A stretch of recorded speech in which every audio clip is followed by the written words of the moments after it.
Why Pigeonholes?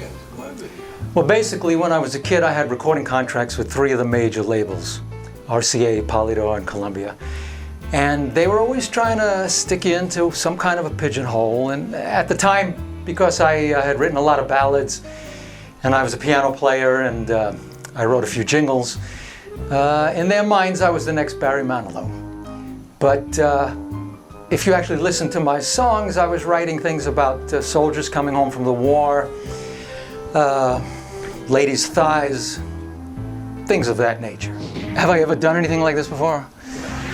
No, actually, this was totally new. About 6 years ago, I had decided I wanted to do something that was just a labor of love, no compromises, just do whatever I wanted and see how it comes out. So I decided to come up with this idea of a one-man show, have a screen behind me, interact with the screen, do all kinds of animation and video, and I went out basically and I bought a new Apple G3, which is the new computer at the time, and a bunch of software and about 50 pounds of manuals, and started to learn the whole thing from scratch.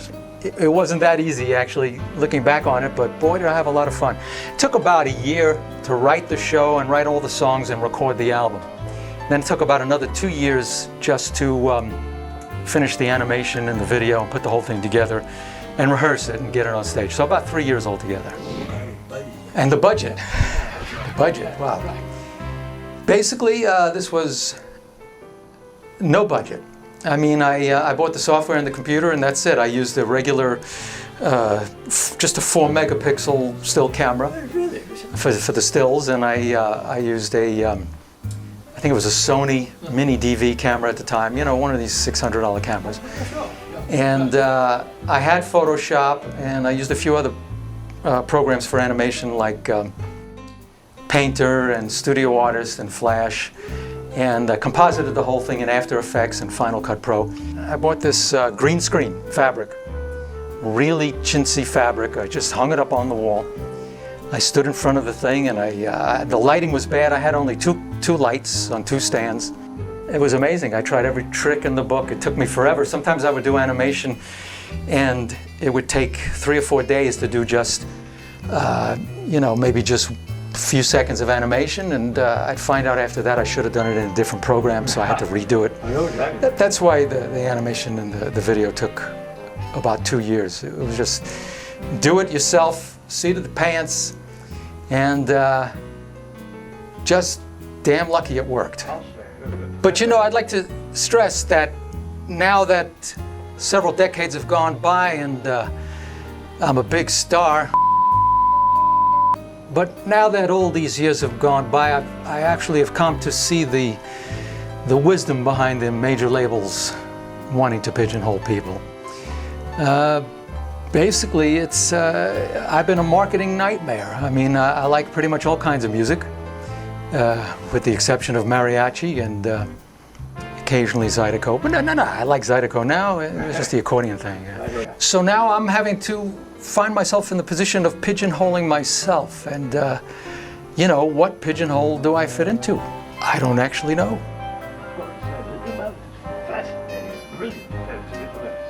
Well, that's very nice of you to say. But actually, I'm just a regular guy. Oh yeah, the pigeon story. This is pretty funny. My wife Naomi and I, we went down to. We were living in San Diego at the time. We went down to a place called Seaport Village.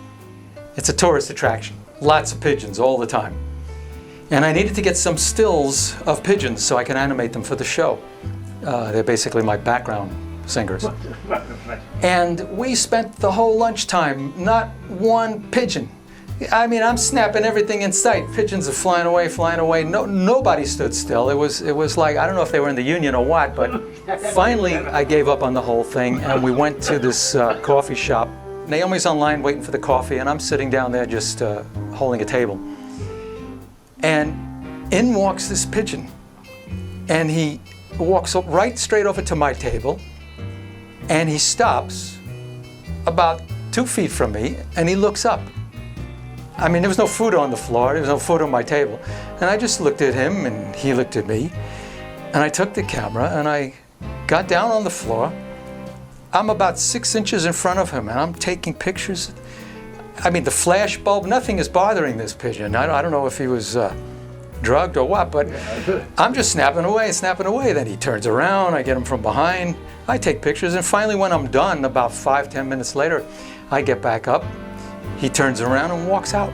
Some of the techniques I use for the animation, besides drawing freehand on a lot of it, I also use something called rotoscoping. There's a song called Let's Do It Till We Get Irritated. One of my favorites. And I would film her dancing, and then I would draw on top of the film, each frame.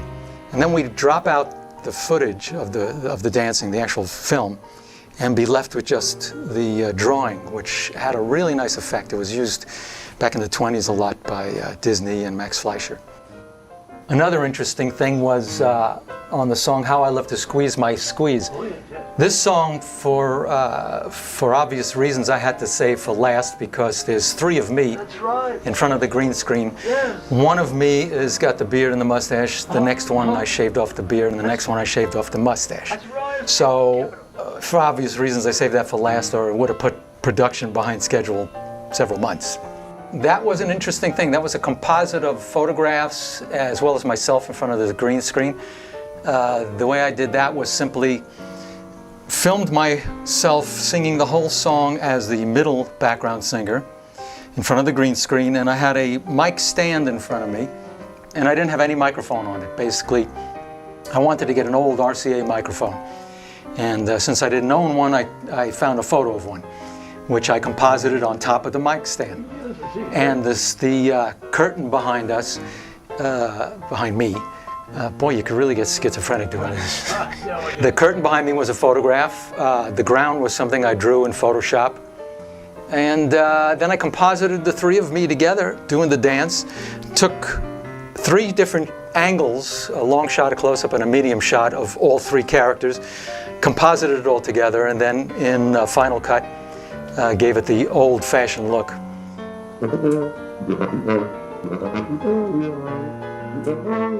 Yeah.